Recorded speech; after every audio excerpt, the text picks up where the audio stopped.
Hello friends, welcome back to Pink's Kitchen Tamil. இன்னைக்கு நம்ம உருளைக்கிழங்கு அப்புறமா பொட்டுக்கடலை வச்சு சூப்பரா 5 மினிட்ஸ்ல ஒரு ஸ்நாக் பண்ண போறோம். சோ இந்த ரெசிபியை பார்க்கறதுக்கு முன்னாடி இதுக்கு தேவையான பொருட்கள் என்னென்னு பார்த்துட்டு வந்துடலாம். ஒரு மிக்ஸி ஜார்ல 1/2 கப் பொட்டுக்கடலை சேர்த்துக்கோங்க. இத நல்லா ஃபைன் பவுடரா அரைச்சு எடுத்துட்டு வந்துடலாம். இப்போ ரெடியா இருக்கு. இது தனியா எடுத்து வச்சிரலாம்.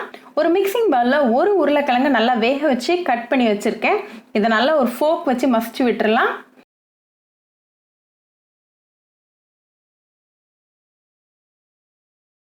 இப்போ உருளைக்கிழங்கு நல்லா மசிஞ்சாச்சு. ஸோ இது கூட நம்ம பொடி பண்ணி வச்சிருக்கிற பொட்டுக்கடலை சேர்த்துடலாம்.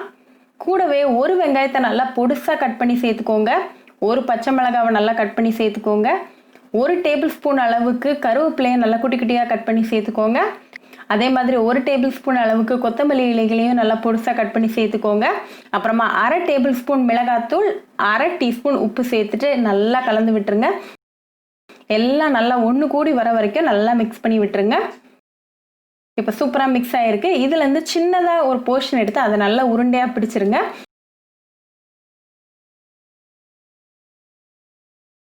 நல்லா ஸ்மூத் பாலாக பிடிச்சிட்டு உங்கள் கையில் வச்சு லைட்டாக தட்டிடுங்க.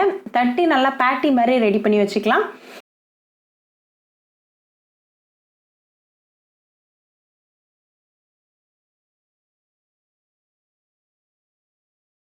இதே மாதிரி எல்லா பேட்டியும் பண்ணிட்டு ரெடியாக வச்சுக்கலாம். ஒரு பேனை சூடு பண்ணிவிட்டு அதில் 2 டேபிள் ஸ்பூன் எண்ணெய் சேர்த்துருங்க. எண்ணெய் நல்லா சூடானதோ ஒரு 4லேருந்து 5 பேட்டி வரைக்கும் அட் எ டைமில் நம்ம ரோஸ்ட் பண்ணிக்கலாம். ஃப்ளேமை மீடியமில் வச்சுக்கோங்க. இது ஒரு 5 மினிட்ஸ் நல்லா வேகட்டும். ஒரு சைடு நல்லா கிறிஸ்பி அண்ட் கோல்டன் ப்ரௌன் ஆனதோ அடுத்த சைடு திருப்பி போடுங்க. அடுத்த சைடு ஒரு 3 நிமிஷம் வேகட்டும்.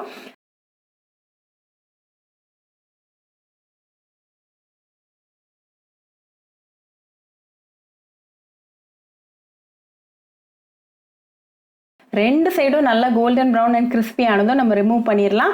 இதை நல்லா சூடாக ஒரு ஹாட் கப் ஆஃப் டீ கூட சர்வ் பண்ணி உங்கள் ஃபேமிலி அண்ட் ஃப்ரெண்ட்ஸ் கூட என்ஜாய் பண்ணுங்கள். ரொம்ப ஈஸி அண்ட் குவிக்கான ரெசிபி. ஸோ கண்டிப்பாக இந்த பொட்டேட்டோ பேட்டி ரெசிபியை உங்கள் வீட்டில் ட்ரை பண்ணி பாருங்கள். ட்ரை பண்ணிவிட்டு எப்படி இருந்துச்சுன்னு எனக்கு கமெண்ட்ஸில் சொல்லுங்கள். இன்னொரு சூப்பரான ரெசிபியோட உங்களை பார்க்குற வரைக்கும் பாய் ஃப்ரெண்ட்ஸ். உங்களுக்கு இந்த வீடியோ பிடிச்சிருந்தா பிங்க்ஸ் கிச்சன் தமிழுக்கு லைக் பண்ணுங்கள், ஷேர் பண்ணுங்கள், கமெண்ட் பண்ணுங்கள் அண்ட் மறக்காமல் சப்ஸ்கிரைப் பண்ணுங்கள். கூடவே பெல் ஐக்கானையும் கிளிக் பண்ணிக்கோங்க. அப்போ தான் நான் போடுற வீடியோஸ் எல்லாம் உங்கள் நோட்டிஃபிகேஷனில் வரும்.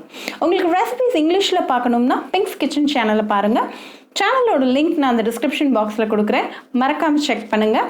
இன்னொரு இன்ட்ரெஸ்டிங்கான ரெசிபியோட உங்களை பார்க்க வர வரைக்கும் பாய் ஃப்ரெண்ட்ஸ்.